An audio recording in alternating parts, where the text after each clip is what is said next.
রুশ president Vladimir পুতিনকে ইউক্রেনে হামলা থেকে বিরত রাখতে মস্কোতে বোমা হামলার হুমকি দিয়েছিলেন মার্কিন প্রেসিডেন্ট ডোনাল্ড ট্রাম্প। একইভাবে তাইওয়ান ইস্যুতে বেইজিংয়ে বোমা মারবেন বলে শি জিনপিংকে এমন হুমকি দিয়েছিলেন তিনি।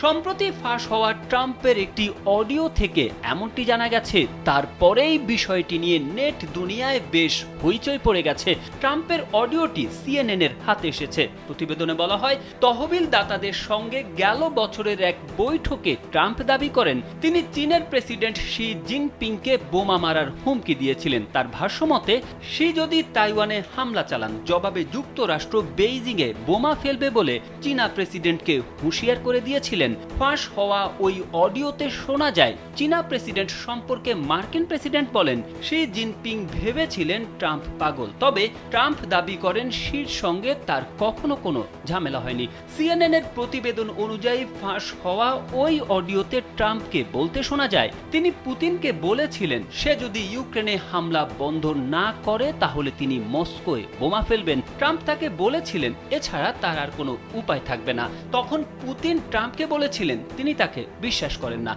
কিন্তু ট্রাম্প নিশ্চিত যে 10% হলেও পুতিন তার কথা বিশ্বাস করেছিলেন।